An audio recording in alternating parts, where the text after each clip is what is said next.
And we're back here at the 56th Bucyrus Ladies Invitational Bowling Tournament at Suburban Lanes in Bucyrus.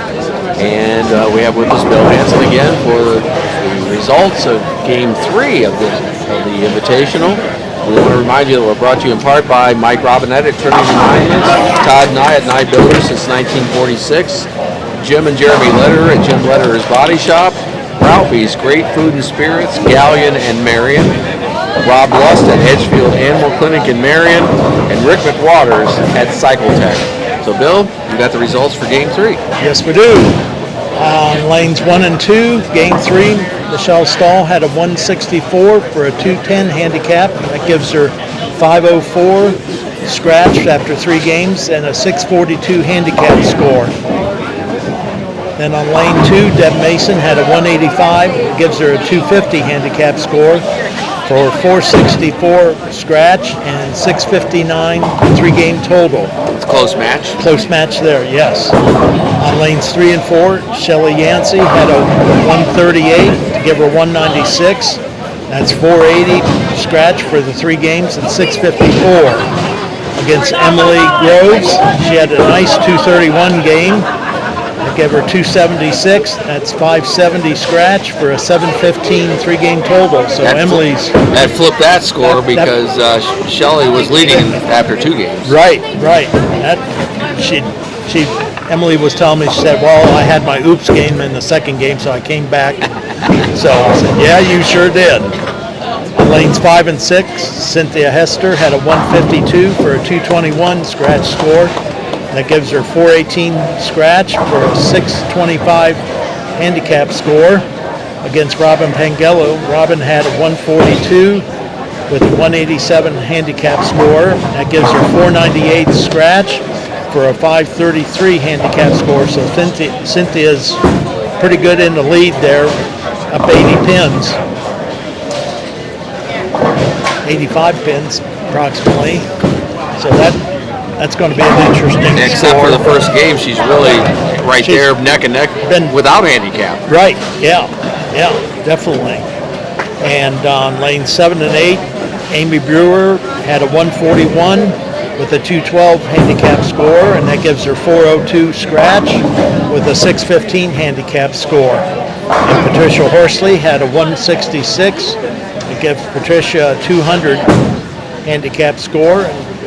594 for scratch and 696 for a handicap score. So that 246 opening game for Patricia really helped overcome that handicap deficit she has. Yeah, definitely.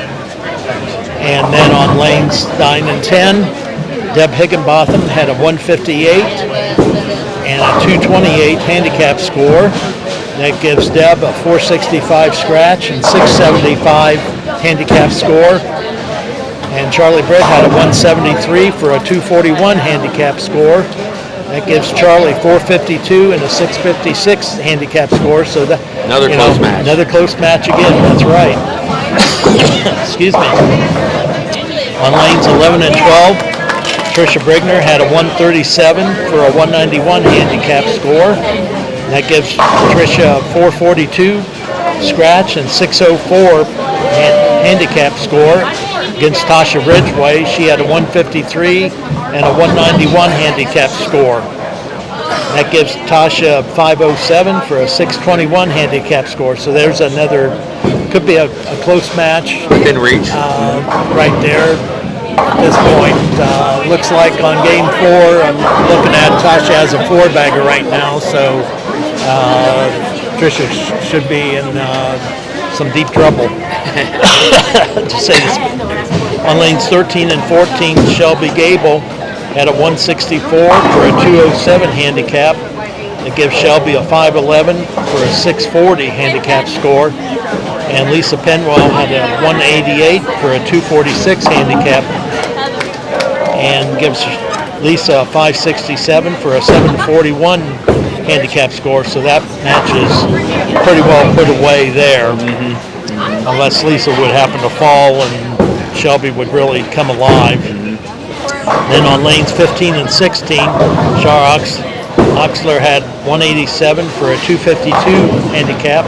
That gives her 482 and 677 handicap score against Morgan Gabe Swable for a 183 and a 228 handicap score, and it gives Morgan a 477 and a 612 handicap score. So Char's definitely in the driver's seat on that after that third game, and there again, the 20-pin handicap difference is really taking its toll. Does make a big difference on some of these scores that we're finding. That makes a big difference in the handicap scores, and that's what they're going by, is the total handicap score, not the scratch score. So they're about halfway, the 2/3 through the fourth game. Some of them have finished, and we'll be back in a little bit. Okay, appreciate it, Bill. Okay. And we want to remind you that we're brought to you in part by Mark Osborne at E-Crane International in Gallion, Dave and Judy Hedrick at B-Drive Basement Waterproofing, Isaac King and Dylan Watt at Advanced Fiber Technology,